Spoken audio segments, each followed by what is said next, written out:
Double derivative, जिसको हम और क्या कहते हैं, second order derivative of parametric function. अभी जो आपने सेकेंड ऑर्डर डेरिवेटिव देखा वो तो सिंपल ही था। पैरामीट्रिक फंक्शंस में क्या चेंज आएगा वो हमको देखना है, क्योंकि ये तो हमें पता है कि ये थोड़े स्पेशल फंक्शंस होते हैं हमारे, है ना। तो हम लेट कर लेते हैं y is equal to F function of t, और x भी है एक और फंक्शन ऑफ t डिफाइंड है। तो y डैश क्या हो जाएगा, f डैश t, ठीक है, और x डैश क्या हो जाएगा, g डैश t। अब ये x डैश ये है क्या, ये है dx बाय dt, इतना हमें पता है, और y डैश क्या है, dy बाय dt, ठीक है। ये दोनों विद रिस्पेक्ट टू t है क्योंकि t के फंक्शंस है। लेकिन अगर हमें dy बाय dx चाहिए हो तो ये आपको याद है हम करते हैं dy by dt divided by dx by dt, ठीक है। ये तो हो गया सिंगल ऑर्डर डेरिवेटिव। अगर मुझे चाहिए डबल डेरिवेटिव, मतलब मुझे चाहिए d2y बाय dx स्क्वायर। ये आपको पता है कि इसका मतलब क्या होता है, y का डबल डेरिवेटिव, यानी dy bye dx derivative with respect to x of dy bye dx, ठीक है। तो derivative with respect to x of dy by dt upon dx by dt, दोनों का डेरिवेटिव निकालना है विद रिस्पेक्ट टू x।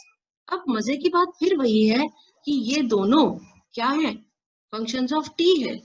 इसका मतलब क्या होगा, हमें सेकंड डेरिवेटिव जब इसका निकालना है, ये हमने मान लिया h t, क्योंकि ये t का ही फंक्शन है, तो हम लिखेंगे derivative with respect to x of h t, ठीक है।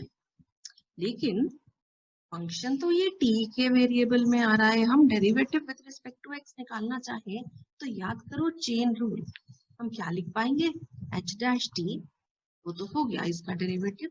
लेकिन क्योंकि ये फंक्शन ऑफ t है x नहीं, इसलिए विद रिस्पेक्ट टू x करने के लिए हमें एक बार और डेरिवेटिव करना पड़ेगा t का, तो dt with respect to dx, ठीक है। So derivative of t with respect to x, इससे मल्टीप्लाई करना पड़ेगा चेन रूल के हिसाब से।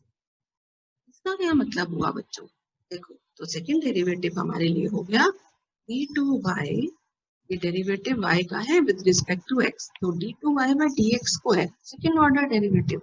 h डैश t, हमारे पास h डैश t क्या था, dy बाय dx, लेकिन हमने इसका डेरिवेटिव निकाला विद रिस्पेक्ट टू t, इसका मतलब d बाय dt तो आप लिखेंगे, तो d बाय dt आप लिखेंगे किसका, of dy bye dx, but then you will multiply it by dt by d, ठीक है। और इसका क्या मतलब है कि जब भी हमारे पास सेकेंड डेरिवेटिव आएगा dy बाय dx स्क्वायर, हम निकालना है dy बाय dx का derivative, but you have to multiply it by dt by dx, या आप लिख सकते हैं ये वही है dt by dx जो आप पहले निकाल चुके हैं, ठीक है।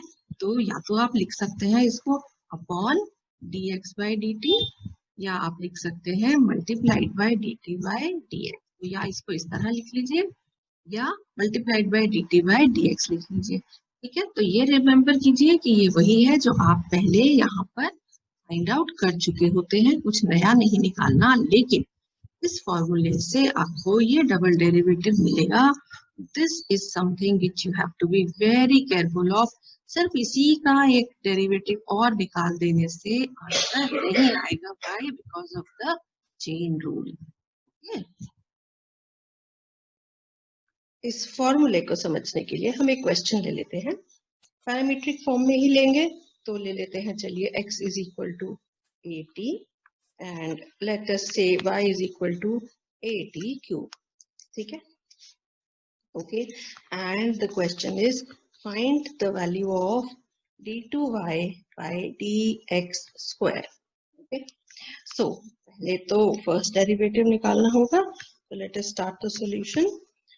we have पहले x है उसको डेरिवेटिव उसका निकाल लें, so dx अपॉन dt is equal to a, ठीक है। सो t वेरिएबल है ए कांस्टेंट है, मल्टीप्लाइड बाय 1 वो रहता ही है, हमें पता है, सो ए। अब हम निकालेंगे D Y, derivative of Y with respect to T ही मिलेगा क्योंकि यहाँ पैरामीटर टी ही है फिर से, राइट। तो हमें क्या मिलेगा formula, so 3 into a into t square, very simple, we didn't repeat कि ये कैसे आया, ठीक है, okay। So now we need to find, ये डबल डेरिवेटिव से पहले सिंगल निकालेंगे, so we need dy by dx, और ये हमें पता है कैसे करते हैं, dy by dt upon dx by dt, so let us put the values, और ये हो जाएगा 3at square upon a, right. So a से a हो गया कैंसिल, हमें क्या मिल गया बेटा 3t square, this is the first derivative, ठीक। नाउ सेकेंड डेरिवेटिव निकालने के लिए d2y by dx square, हमें पता है dy by dx का डेरिवेटिव तो निकालेंगे, लेकिन ध्यान ये रखेंगे यहाँ इसी का तो डेरिवेटिव निकलेगा, ठीक है, यानी 3t स्क्वायर का डेरिवेटिव, लेकिन क्योंकि ये फंक्शन t का है x का नहीं, इसीलिए हमें क्या लेना होगा, derivative of t, so this is very important step, remember ये वाला, ठीक है। अच्छा, सो जब हम मल्टीप्लाई करेंगे इसको t डैश के साथ, मतलब derivative of t with respect to x, तो हम क्या लिखेंगे, देखो दिस इज 3t स्क्वायर का डेरिवेटिव लिख दें, 3 तो है ही, मल्टीप्लाइड बाय हो जाएगा t स्क्वायर का derivative 2t into what is t dash, तो derivative of t with respect to x dt by dx, तो या तो हम इसे डिवाइड कर दें dx by dt से, या मल्टीप्लाई dt by dx। अब बात यह है कि dx by dt ये हमने वैल्यू निकाली हुई है a, तो हम इसको और क्या लिख सकते हैं, 3 into 2t upon dx by dt, ठीक है, which is also what we studied यहाँ पे, ठीक है, ओके, डिवाइड यहाँ पे है, all right, so 3 into 2t upon dx by dt is a, तो ये बन गया 6 अपॉन a into p, तो ये हो जाएगा हमारे लिए आंसर किसका, डबल डेरिवेटिव का। सो मेन चीज जो याद रखने की है बेटा, ये वाला स्टेप प्लीज भूलिएगा नहीं, derivative multiplied by t dash, right, okay. Question number 9, x equal to a sec theta, y is equal to b tan theta, sorry,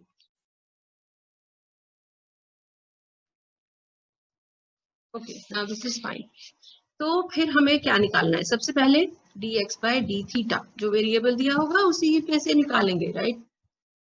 तो a into sec theta into tan theta which is the derivative of sec theta, ठीक है।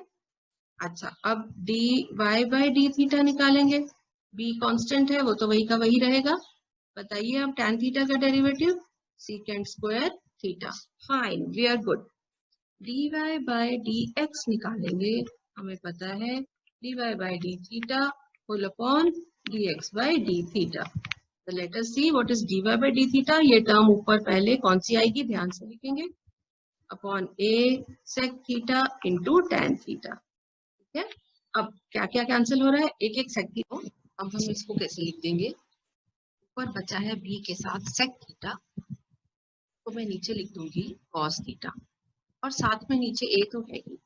अब ये जो tan theta है ये है sin theta upon cos theta, तो वो जो cos थीटा है डबल वाला ऊपर चला गया, cos से cos कैंसिल हुआ, ये बेटा हमारे पास आ गया b by a cosec theta, I'll write it again, तो ये हो गया b अपॉन a cosec, ठीक है, तो ये हमें मिल गया dy by dx, okay। Now what do we need, we need the double derivative which is d2y by dx square, ठीक है। तो हमें क्या करना पड़ेगा, d by dx of y by dx करना है, इसी डे का फर्स्ट डेरिवेटिव का एक और, लेकिन एक बात हम ध्यान रखें, ये dy by dx तो फंक्शन ऑफ थीटा है, फंक्शन ऑफ x कैसे है नहीं, तो कैसे डिफरेंशिएट करेंगे, तो हमें क्या करना पड़ेगा, हम करेंगे dy बाय dx का derivative with respect to theta. तो d by D theta of dy by dx और इन रूल लगाते हुए हम करेंगे d theta by D.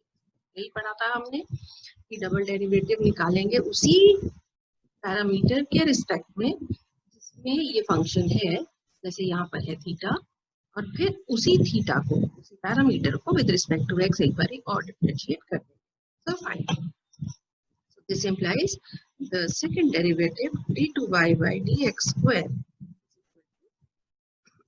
y एक कांस्टेंट है, उसे अपने पास रखिए। कोसेक थीटा का डेरिवेटिव आ जाएगा minus cosec theta into cot theta. ठीक है, अब इसे मल्टीप्लाई करना है D theta by D X के साथ।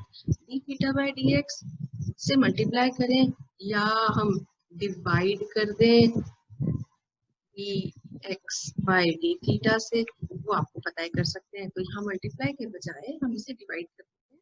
ये है हमारे पास D X by D theta, और ये क्या है, A sec theta into tan theta. ठीक है जी, ओके। तो अब इन सबको साइन और कॉस में वापस चेंज कर लेते हैं। माइनस बाहर v अपॉन ए स्क्वायर, तो ये है ही। और अब ऊपर क्या क्या आएगा देखिए, ऊपर कोसेक थीटा है, नीचे आके बन गया साइन थीटा, ऊपर कॉट थीटा है तो बन गया cos theta multiplied by sine theta. तो जो जहाँ है लिखते जाएं। नीचे सेक थीटा, ऊपर जाके बन गया कॉस थीटा, और फिर नीचे टैन थीटा यानी sine theta upon cos theta, तो कॉस थीटा और ऊपर चला। ठीक है, कुछ कट रहा है इसमें? कुछ भी नहीं कट रहा।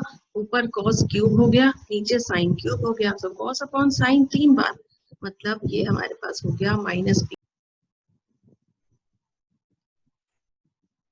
ए स्क्वायर कॉट क्यूब थीटा, और ये हो गया हमारा answer. Okay, I hope you get it.